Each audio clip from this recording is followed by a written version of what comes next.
بسم اللہ الرحمن الرحیم۔ ماہ رمضان اللہ تبارک و تعالیٰ کا ایک عظیم مہمان ہے، اور رب کریم نے قرآن مجید فرقان حمید میں بھی کئی مقامات پر اس ماہ مقدس کی فضیلت اور اس کا تعارف پیش کیا۔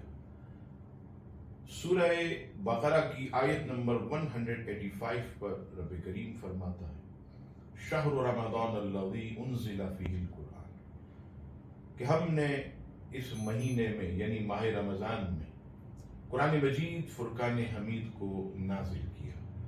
تو سب سے پہلے یہ اس ماہ مقدسہ کا ایک عظیم تعارف کہ اس ماہ مقدس میں اللہ تبارک و تعالیٰ نے قرآن مجید فرقان حمید کو نازل کیا۔ نبی پاک صلی اللہ تعالی علیہ وسلم اپنے اصحاب سے ماہ رمضان کے متعلق بیان کیا کرتے ہیں۔ صحیح ابن خزیمہ کی ایک حدیث پاک جس کے راوی حضرت سیدنا سلمان فارسی رضی اللہ تعالیٰ، آپ فرماتے ہیں کہ شعبان کے آخری دن نبی پاک علیہ السلام نے ہم سے فرمایا کہ میں تم سے کچھ واعظ کہنا چاہتا ہوں، جمع ہو جاؤ۔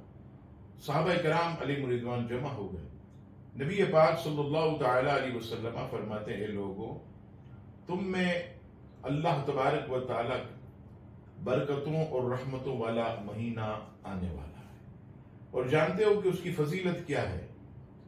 اس ماہ مقدس میں اگر کوئی نفل پڑھے تو اللہ تعالیٰ اسے فرض کے برابر ثواب عطا فرمائے گا، اور اگر کوئی اس ماہ مقدس میں فرائض ادا کرے تو رب کریم اسے 70 فرضوں کے برابر ثواب عطا فرمائے۔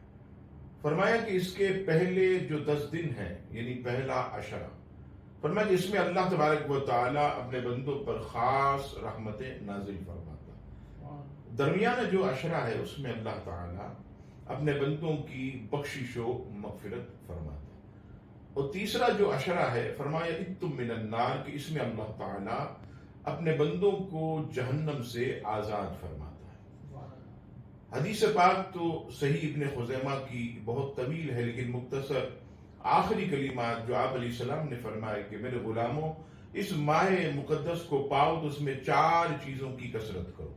فرمایا سب سے پہلے کلمہ طیبہ لا الہ الا اللہ، یہ کثرت سے پڑھا کرو۔ دوسری چیز اس ماہ مقدس میں اللہ تبارک و تعالیٰ کی بارگاہ میں استغفار کیا کرو۔ تیسری چیز یہ ہے کہ تم رات دن اللہ تبارک و تعالیٰ سے جنت الفردوس طلب کرو۔ اور چوتھی چیز یہ ہے کہ تم اللہ تبارک و تعالیٰ سے رات دن جہنم کی آگ سے پناہ مانگو۔